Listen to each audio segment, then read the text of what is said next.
ከአርሰናል እንጀምር።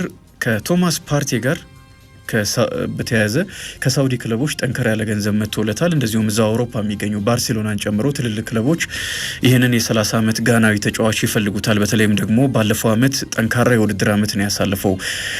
ከጉዳት ነፃ ነበረ። እሱ ባልነበረባቸው ጨዋታዎች አርሰናል እንዴት እንደተቸገረ ተመልክተናል። የክለቡ በጣም ቁልፍ ከነበሩ ተጫዋቾች መካከል አንደኛው ነበርና ፈላጊ ክለቦቹ አሁን ከፍ ብለዋል።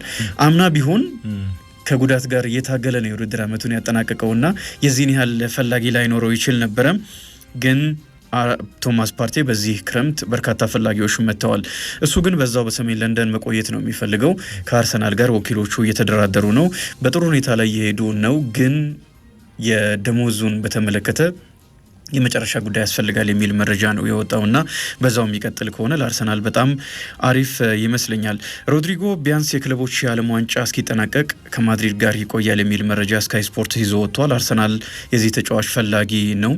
ዋነኛ እንደውም የግራ መስመር አጥቂ ሮድሪጎን አድርጓል። ከዚህ አስቀድሞ እንደምታውቀው ኒኮ ዊሊያምስን ነበረ ከአትሌቲክ ቢልባኦ ለማስፈረም ጥር ላይ ከፍተኛ ጥረት አድርጓል። ተሳካለትም። ተጫዋቹ በዛው መቆየት መፈለጉን ተከትሎ በዛ ላይ ደግሞ ሳምንታዊ ደሞዙ እጅግ በጣም ከፍተኛ ነው እና ያንንም የመክፈል ፍላጎት የለውም። ግን በድጋሚ ለመደራደር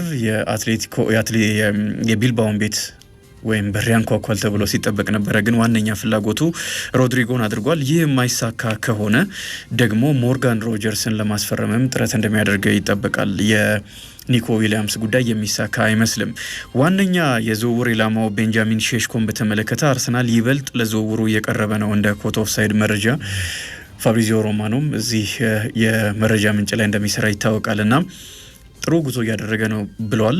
69 ሚሊዮን ፓውንድ አካባቢ መክፈል ነው የሚጠበቅበት። የዚህን ተጫዋች ዝውውር ውስብስብ ያደረገው ወይም ደግሞ ዋጋው ከፍ እንዲል ያደረገው አርቢ ላይፕዚሾች ለኢኪቲኬ የሚከፈለው ወይም ደግሞ ፍራንክፈርት እየጠየቀ ያለው ገንዘብ ከፍተኛ ነውና ከሱ አንስም የሚል ፍክር ውስጥ እንደገቡ ነው መረጃዎች እየጠቆሙ የሚገኙት። በዛ ላይ አሌክዛንደር አይዛክና አርሰናል ፈልጎ ከ120 ሚሊዮን ፓውንድ በላይ ነው ኒውካስል ዩናይትድ ለዚህ ተጫዋች ዝውውር የሚፈልገውና እነዚህ ሁለት ተጫዋቾች ላይ እየተጠየቀ ያለው ገንዘብ አርቢ ላይፕዚግም ለቤንጃሚን ሼሽኮ ክፍያ ከፍ እንዲያደርግ ምክንያት ሆኗል የሚሉ መረጃዎች ወጥተዋል። ግን እንዲህም ቢሆን ከአርሰናል ጋር እየተደረገ ያለው ድርድር አሪፍ ሁኔታ ላይ ነው።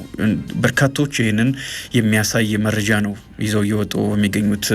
ቅድም እንዳልኩት ፋብሪዚዮም ስካይ ስፖርትም ይህንን መረጃ ይዞ ወጥቷልና አርሰናል ተጫዋቹን የሚያገኝበት እድል ከፍተኛ ይመስላል።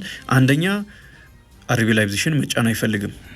ወደ አርሰናል መሄድ ፈልጋለሁ ብሎ መጫን አይፈልግም። በሌላ በኩል ደግሞ አርሰናል ለወራት ሲፈልገው ስለነበረ ይሄም ያስደስተዋል። በደንብ ቢፈልጉት ነው የእቅዳቸው አካል ቢሆን ነው በዚህ ደረጃ ትኩረት ያደረጉትና ደስተኛ ነው በዚህ ምክንያት። ሁለተኛ ደግሞ የአውሮፓ ቻምፒየንስ ሊግ እድልን ያገኛል። አርሰናል ራሱንም መቀላቀል ይፈልጋል የሚሉ መረጃዎች ናቸው እየወጡ የሚገኙት። የጊዮኬሬሽንም ዝውውር ሙሉ በሙሉ አርሰናል የተወው አይደለም። ማንቸስተር ሲቲን በተመለከተ ራያን ሼርኪን ለማስፈረም ዛሬ ተስማምቷል። 34 ሚሊዮን ፓውንድ ለሊዮን ለመክፈል ነው የተስማማው እንደ ዘ አትሌቲኮ ዴቪድ ኦርነስቴን መረጃ ከሆነ የ21 ዓመቱ ፈረንሳዊ የ5 ዓመታት ውል ይፈርማል። ነገ የጤና ምርመራ ያደርጋል። በክለቦች የዓለም ዋንጫ ላይ እንዲሳተፍ ነው ማንቸስተር ሲቲ ፍላጎት ያለው። ኔሽንስ ሊጉ የግማሽ ፍጻሜም የፍጻሜ ጨዋታ ላይ ተመልክተዋል አይደል? እንዴት አይነት አስደናቂ ተጫዋች እንደሆነ ያስቆጠራት ጎል ደግሞ ስፔን ላይ ግሩም ጎል ናት። ምናልባት የውድድሩ ምርጥ ጎልም ልትሳኝ ትችላለች። ቢያንስ ፉክክር ውስጥ እንዳለች በእርግጠኝነት መናገር ይቻላል እና በጣም አስደናቂ ተጫዋች መሆኑን ተመልክተናል። በተጠናቀቀው የውድድር ዓመት 44 ጨዋታዎችን አድርጎ 12 ጎሎችን ሲያስቆጥር 20 ጎል የሆኑ ኳሶችን አመቻችቶ አቀብለዋል። ማንቸስተር ሲቲ የሚፈልገው አይነት ተጫዋች ነው። ሲቲ የራይንደርስና የአይንትኑሪን ዝውውርም ይጨርሳል። ሁለቱም የጤና ምርመራቸውን አድርገዋል። ስለዚህ ለነዚህ ሶስት ተጫዋቾች በአጠቃላይ 110 ሚሊዮን ፓውንድ አውጥቷልና በጊዜ አብዛኛውን ዝውውር ለማጠናቀቅ ከጫፍ ደርሷል ማንቸስተር ሲቲ። ማንቸስተር ዩናይትድን በተመለከተ ከጊዮኬሬሽ ወኪሎች ጋር ንግግር ጀምረዋል የሚል መረጃ ነው የወጣው። በጣም አሪፍ ይመስለኛል። አጥቂ ይፈልጋል ዩናይትድ። አርሰናል ደግሞ ትኩረቱን ሼሽኮ ላይ ማድረጉ ነፃነትን ሰጥቶታል። ሁለቱን ተጫዋቾች ነው የሚፈልገው። የመጀመሪያ ትኩረቱ ጊዮኬሬሽ ቢሆን ይህንን ተጫዋች የማስፈረም እድል ይኖረዋል። ከክለቡ ጋር እንደሚለያይ ይጠበቃል።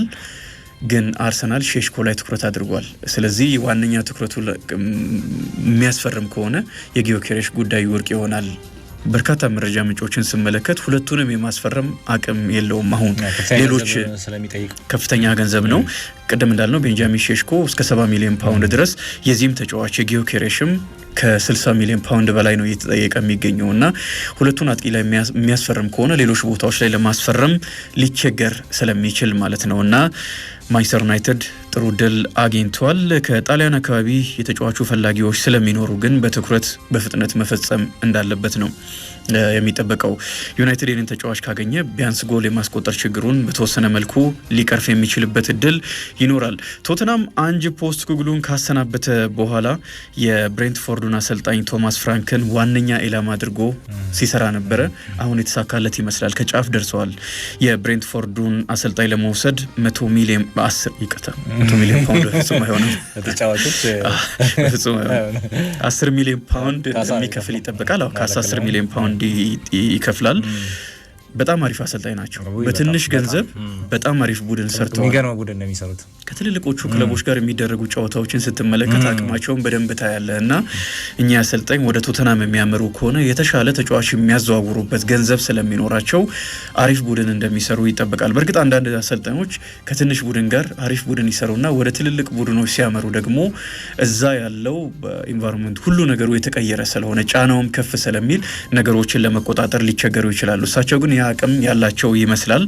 ማርኮ ሲልቫ፣ አንዶኒ ራዮላ እና ኦሊቨር ግላስነርን የመሳሰሉ አሰልጣኞች ከቶተናም ጋር ስማቸው ቢያያዝም እንደዘ ቴሌግራፍ መረጃ ምናልባት በ2 ቀናት ውስጥ እኚህን አሰልጣኝ ቶተናም የሚያስፈርምበት እድል አለ።